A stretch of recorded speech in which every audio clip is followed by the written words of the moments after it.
The Russian Federation has never left Ukraine alone. Not in ancient times, not after it gained independence, especially not after the annexation of Crimea and the start of the hybrid war in Donbass.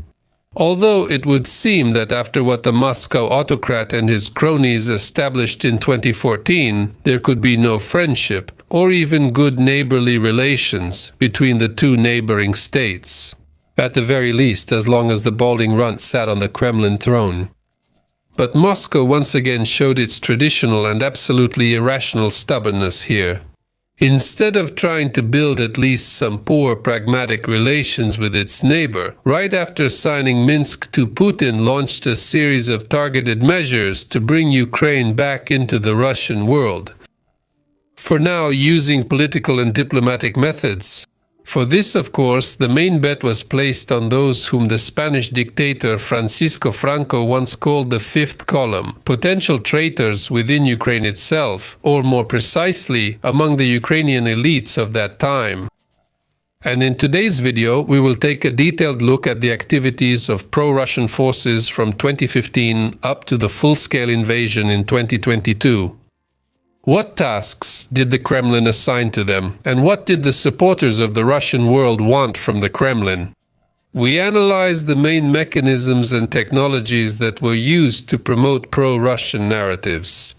And of course, we will try to answer the question of how it happened that a seemingly well-thought-out plan failed in the very first hours of the Russian invasion on February 24th. Why did Putin's far-reaching plans and those of his Chekist mafia clique ultimately fall apart completely? My name is Semyon, MGSH TV channel, only objective analysis and verified facts. Let's get started.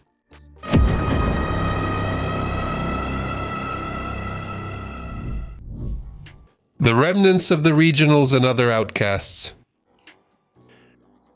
As already mentioned, the signing of the Minsk agreements in February 2015 gave Moscow's leaders a free hand to begin returning Ukraine to the orbit of Russian influence without the direct use of military force. Although in reality these processes began several months earlier, in the fall of 2014. The treacherous stab in the back near Ilovaisk, which we have a separate video about, demonstrated two simple truths. On the one hand, Ukraine did not have a real military opportunity to regain the occupied territories in Donbass. But Russia's plans to destroy Ukraine from within also ultimately failed. No federalization or creation of new people's republics was working anymore. The expected collapse of the Ukrainian army turned out to be yet another fantasy of the Kremlin's pseudo-strategists. Accordingly, the much-desired Novorossiya project had to be sent to the archives, and its would-be leader, the fugitive MP Oleh Tsaryov, had to be retired, or rather, sent into a long drinking binge. He was only brought out of it when Russian troops were near Kiev in February 2022. However, Tsaryov is definitely not the hero of our story. A blabbermouth and an alcoholic. Especially since there are still plenty of more influential and cunning pro-Russian figures left in Ukraine. Yes, together with Yanukovych, or right after him, quite a few notorious representatives of his regime fled toward Russia. Young oligarch Kurchenko, security officials Pshonka, Lebedev, Yakimenko, and Zakharchenko. Yes, this is not the same Zakharchenko who later led the DPR until his own people blew him up. Just a namesake. In short, an honest bunch, to put it simply. However, the lion's share remained in post-Maidan Ukraine. Boyko, Lievochkin, Shufrich, Dobkin, Kolesnikov, Yefremov, Korolevskaya, Novinsky, and of course Viktor Vladimirovich Medvedchuk. All these slick figures demonstrated true wonders of survival under a regime foreign to them, to dodge lustration, to mimic, and if possible, to return to power once again. Although, ironically, it was Putin himself who blocked their real chances of coming to power legally. It was precisely Crimea and Donbass that, for decades, were regions where the level of support for pro-Russian forces and politicians was never below 70%. Therefore, by taking Crimea and Donbass out of the Ukrainian electoral field, Russia actually reduced the number of its potential supporters by at least 5 million people. And in other regions as well, frightened by the hybrid war, citizens were increasingly shifting to pro-Ukrainian positions. However, the pro-Russian-minded voter has been completely eliminated. It was precisely by relying on them that the revival of the Party of Regions began, first in the form of the opposition bloc and later as the opposition platform, for life, OPZH. Its leader and ideological inspiration was still Viktor Medvedchuk. A few words about the main Putin puppet, though this person's life and actions really deserve their own discussion. I won't dwell on Medvedchuk's younger years, on how he was a KGB informant and at the same time the lawyer for dissidents Yuri Litvin and Vasil Litvin. It was Stus whom he defended in such a way that they ended up getting the maximum sentences, and they never returned from the camps. I'll just say that during Kuchma's time, he was his right-hand man for a long time and headed the presidential administration. But let's focus only on his connections with Moscow.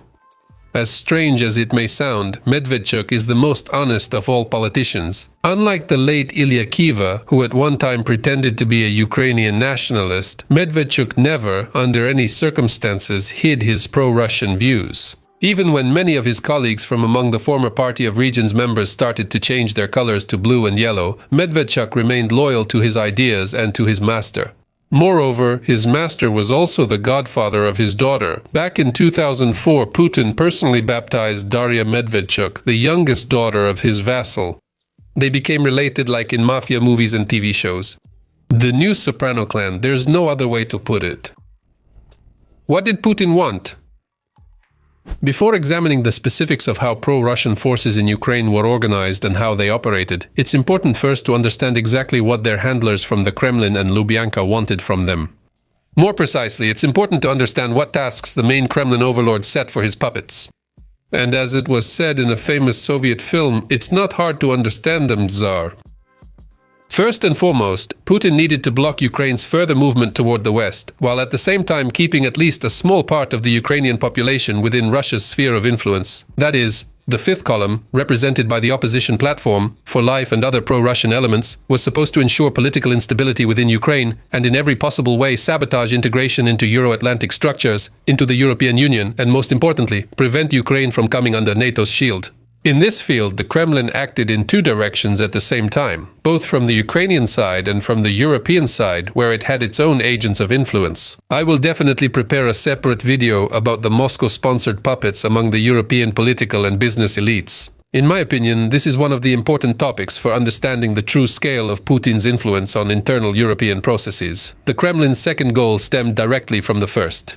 In order to keep part of Ukraine's population captive to the ideas of the Russian world, it was necessary to deliberately and systematically spread various pro-Russian ideas and narratives, and if needed, even pro-Soviet ones.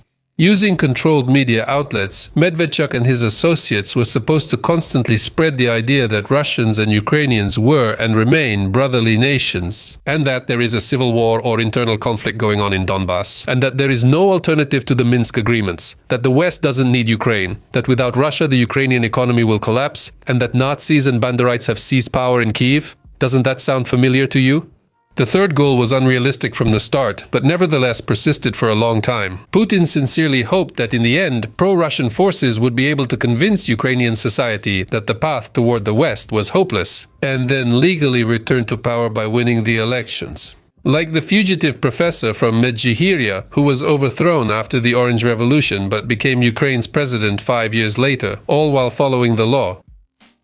The unrealistic nature of this path, as I have already said, was determined at the very least by demographics and basic mathematical calculation.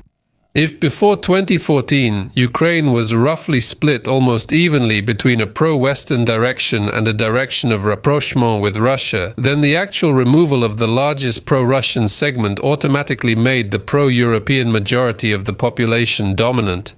According to all social surveys, the number of supporters of Ukraine's Western course exceeded 2/3, and among young people it actually reached exactly 90%.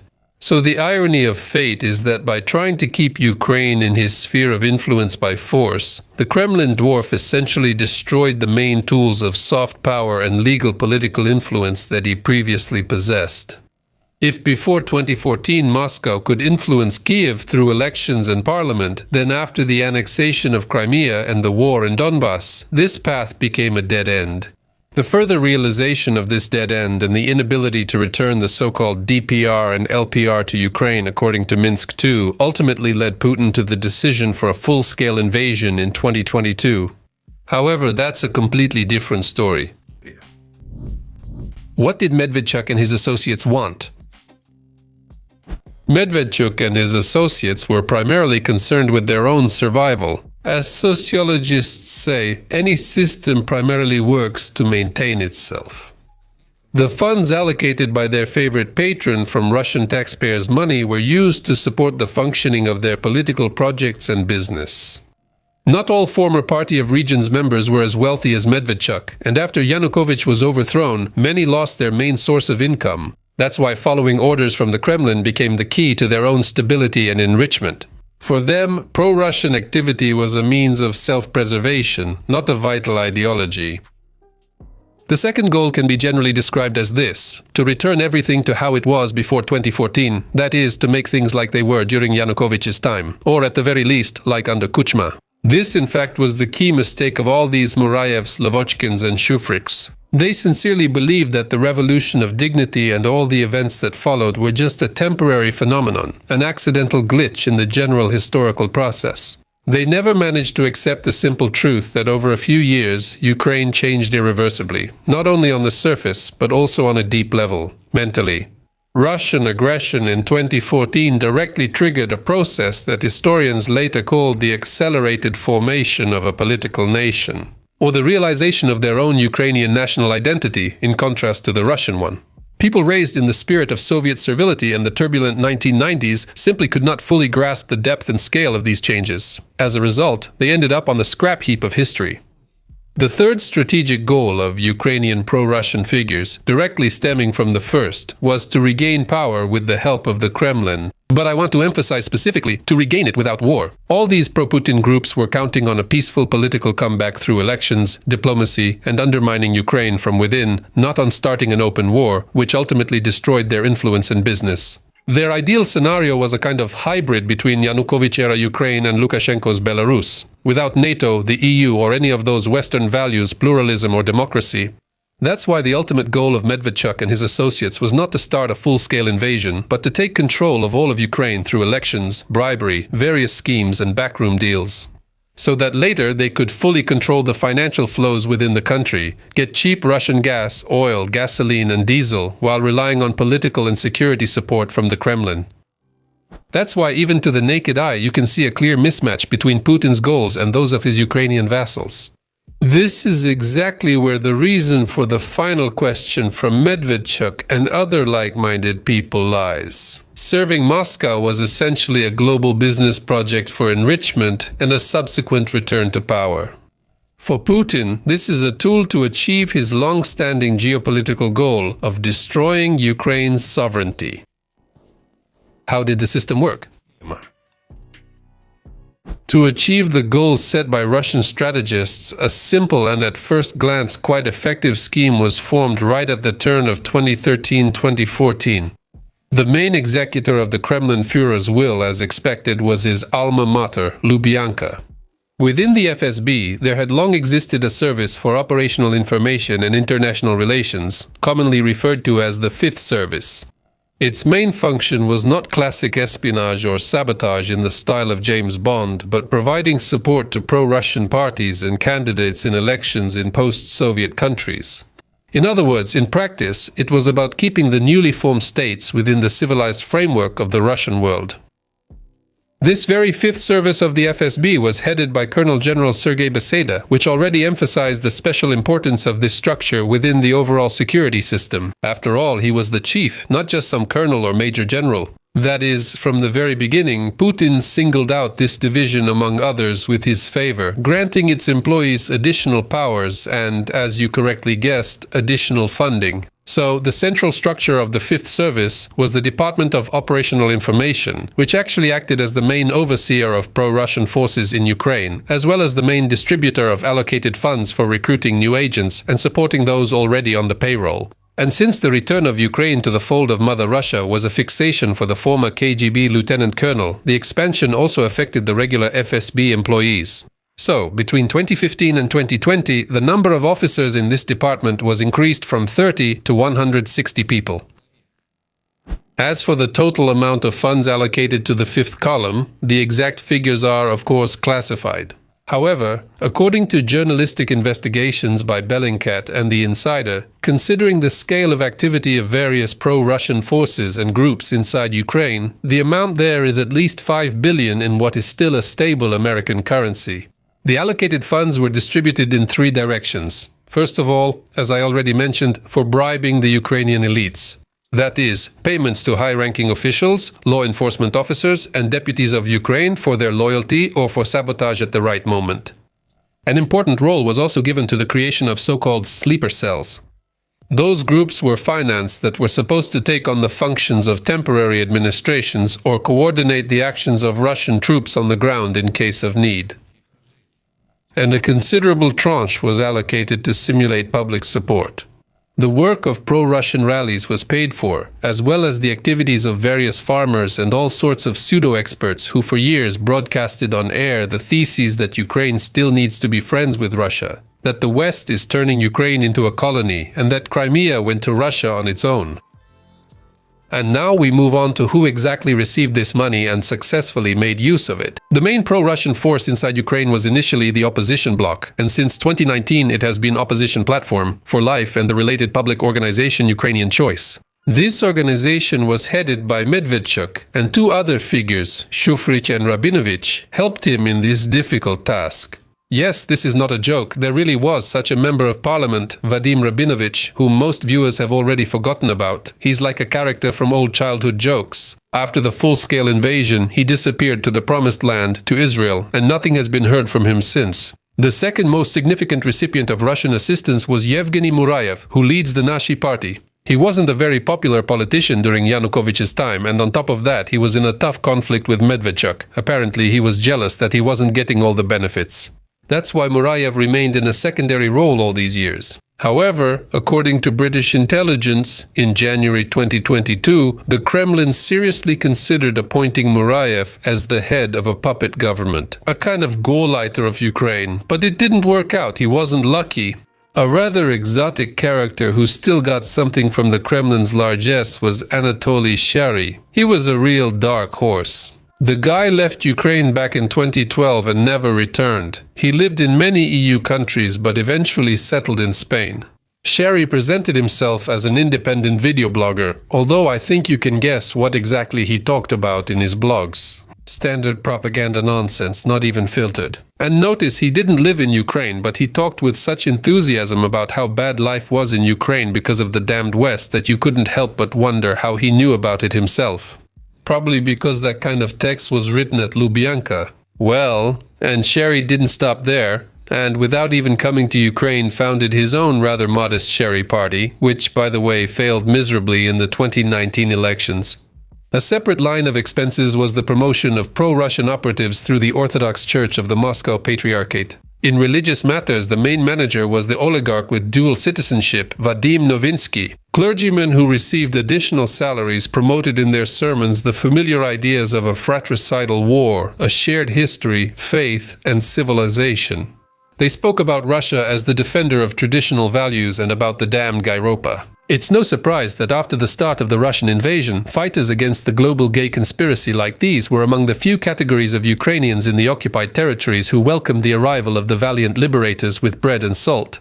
Plus, they often gave away the positions of Ukrainian soldiers and lists of local activists. That's the kind of faith they have. Merciful. Of course, there were many other small pro-Russian parties and organizations.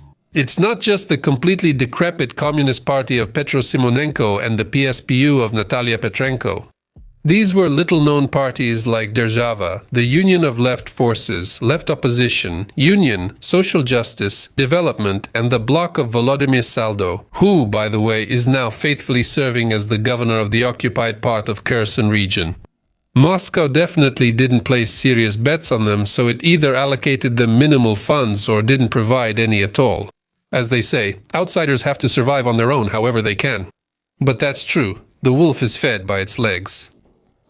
The warm bath effect. However, this well-thought-out scheme had one major drawback. It's the desire of too many people to dip their fingers in the honey, especially when the honey is free and there's a lot of it. And the control over the use of the allocated money was minimal. That's why the lion's share of the allocated funds was stolen before it even reached the agents. Most likely, the FSB officers thought something like this. These kokos aren't going anywhere, and we'll arrange some extra bonuses for ourselves. The funny thing is that Medvedchuk and other leaders of the fifth column thought in exactly the same way when they received transfers to their bank accounts and crypto wallets. Of course, not to their own, but to the wallets of front men. Why shouldn't we pocket a little ourselves? The leftovers will go to lower ranking figures. Well, those guys, after giving themselves an unplanned bonus too, would pass it down the chain. And that's when the propaganda machine would kick in at full force. For Medvedchuk, the Kremlin's mouthpieces were the TV channels 112 Zik and News One. For Murayev, it was the Nash channel. For Shari, it was his own YouTube channel. Plus a bunch of supporting online publications like Strana UA, Vesti, Correspondent, Politeka, Zna UA. As a result, it turned out to be a kind of upside-down pyramid of embezzlement, with FSB agents crowded at the very top. And at the bottom, there were all sorts of small fry like propagandists Alisa Medvedeva or Max Nazarov. But, as the unforgettable Ihor Kolomoisky once said, life is like a supermarket. Take whatever you want, but remember, there's a checkout ahead. And when the checkout loomed ahead, each link in this chain of total theft tried to wriggle out of it in its own way. So it's not surprising at all that reports were flowing from Ukraine to Moscow, saying that the government in Kiev was weak, everyone hated Zelensky, the state was on the verge of collapse, the army would scatter, the people were waiting for liberation. And for them, the corrupt handlers from Lubyanka, instead of properly checking all these reports and double-checking if necessary, showed the height of unprofessionalism by reporting them up to their generals. And then they would go to their boss for friendly gatherings. Of course, there was also a purely psychological factor at play here, or a factor of self-preservation. The desire to please the leader, which goes back to the times of Stalin's repressions and Brezhnev's bureaucracy. The security service generals reported to Putin only what he wanted to hear. Even if only truthful information made it into the walls of the FSB central office, for example, obtained from some alternative sources, it was simply ignored or filtered out as potentially undesirable for the ears of the father Tsar. Thus, the pyramid of embezzlement gave rise to a pyramid of total lies. To justify the constantly growing expenses on the Ukrainian front, the security officers kept sending more and more reports up the chain about networks of influence they had created, new agents they had recruited, and the high level of pro-Russian sentiment, which in reality did not exist. The security officers knew perfectly well that Putin only wanted to hear one thing: Ukraine would fall in 3 days. So they played along with him. If they had submitted even a somewhat objective report about the real sentiments of the overwhelming majority of Ukrainians, they would have been considered unfit for their jobs and quickly shown the door. That's why these loyal servants of the Tsar increasingly filtered information. In the end, these processes ultimately gave rise to the warm bath phenomenon, where everyone told the other person what they wanted to hear. Meanwhile, the money was being appropriated successfully, both in Moscow and in Kiev. Everyone seemed to be satisfied, and everything was covered in chocolate until early in the morning on February 24th, when trouble suddenly struck. And then the chocolate quickly turned into another brown substance. So, who ended up conning whom? So, what do we have left in the end? For almost 8 years, the Kremlin poured enormous resources into supporting its fifth column. The main beneficiary of this scheme was Putin's crony, Medvedchuk. But alternative projects also received a fair amount of money for promotion. However, in practice, the efficiency of this scheme was close to zero, because in reality, a self-sustaining system of false confirmations was formed, where inconvenient information is filtered out. Negative signals are softened or ignored, interpretations that are positive for the client are rewarded, and any critical opinion is perceived as disloyalty. This scheme looks even more unfortunate because its main participants have completely different goals. Putin wanted to use Medvedchuk as a Trojan horse to turn Ukraine into a Russian satellite. Medvedchuk, on the other hand, used Putin to capitalize on his closeness to the Kremlin. In the end, Medvedchuk sold his dear godfather non-existent influence, and the godfather, in response, destroyed the entire political field on which Medvedchuk and others like him could have continued to exist comfortably. Therefore, it can be said with confidence that in this situation, the partners were truly a match for each other. Both ultimately turned out to be swindlers. The majority of pro-Russian elites did not believe that Putin would dare to start a major war. That's why the full-scale invasion wiped out their political future, and in some cases even their assets. In turn, Putin blindly believed the information he was systematically fed, and as a result, the blitzkrieg completely failed. Moreover, Putin saw Medvedchuk and his followers not as independent actors, but merely as tools to weaken and destroy the Ukrainian state from within. They, on the other hand, wanted from Putin a return to the beloved past and a stable income. And although the tastes and values of both the Tsar and his vassals coincided, their strategic goals were completely different. As a result, the alliance between the dictator and the renegades was doomed to a crushing failure, which is exactly what happened on February 24th, 2022. And after that, you know the rest. Thank you for watching, thanks to all the sponsors for supporting the channel, and goodbye to everyone.